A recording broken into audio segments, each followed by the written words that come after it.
तू कर दे तो हारे।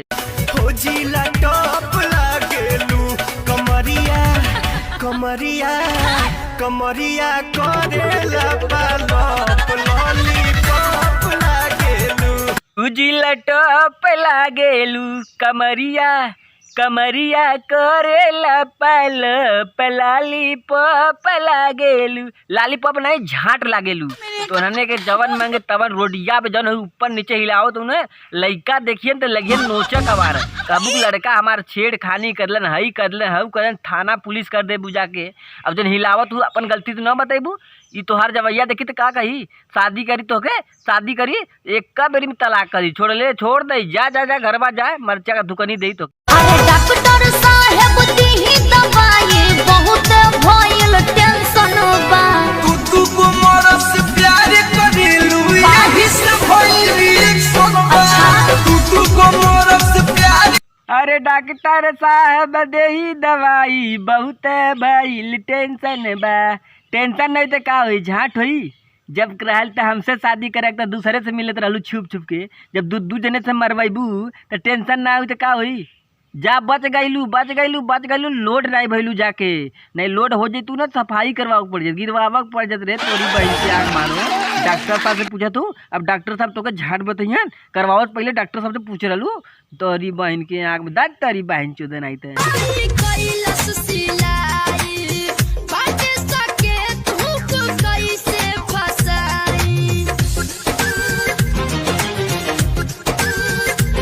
अरे जब तो के सकेता हो तो पहला बताओ चाहिए ना दूसर सी बात लोई जब नीचे से फट गए देख ले सब लोग समाज गांव में देख ले तो आप बताओ तो सकेत होता बताओ तो यह हुआ तो आज टाइम यह सब जमा काटो नहीं तो के का बताई तुन्हने के एकदम माथा खराब कर दिले भाई। तुन्हने के जब सिवावक रही तो कसा कसा सिवा ले एकदम उछल रहा है एकदम चप्पल रहा है एकदम दबा रहा है चिपका ले रहा है एकदम देखा में एकदम गुजरी लल्लन टाप लगी लल्लन टाप में झाट लगबू देखा में सही इज्जत गवा दी गुजरा नहीं तो।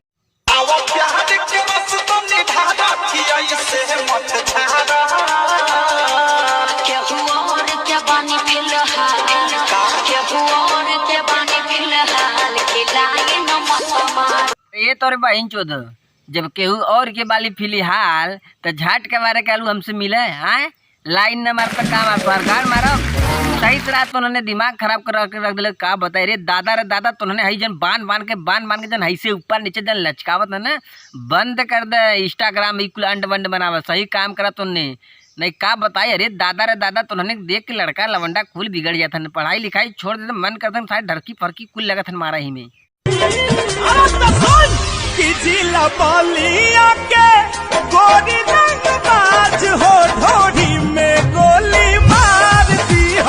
अरे त कहीं का रंग बाज रहो तो के देख के डरा जिन कलर बंडाज के चाहे तो रंगबाज रहो चाहे गुंडी रहो। आज जब हमने अपन लुंडी निकालब ना तो गुंडई कुल तो के हुंडई में चल जाई ठीक बंद कर दे तुमने। अब हमारा दिमाग खराब हो गलो अब का बताई माथा पच्ची कर चश्मा लगवा पड़ गल तोरी बहन की आँख मारो नहीं थे। तब भैया लोग आज के वीडियो कैसा लगल कैसा ना लगल तो कमेंट बॉक्स जरूर बताइए काहे कि भैया ऐसा इंटरटेनमेंट आप लोग के बीच में लेके आता रहूँगा। थोड़ा भी दिल पे मत लीजिएगा काहे कि भैया सिर्फ इंटरटेनमेंट के लिए वीडियो बनाया गया है। तो हम आप लोग के बीच में ऐसे भोजपुरी की दुनिया में आपको हंसाते रहेंगे। तो आप लोग हमारे इस नए यूट्यूब चैनल को सब्सक्राइब कीजिए। मिलते रहेंगे हम आप लोग को बीच में देखते रहिए आप लोग हमारा वीडियो। हम मिलते हैं नेक्स्ट वीडियो में तब तक ले जाए।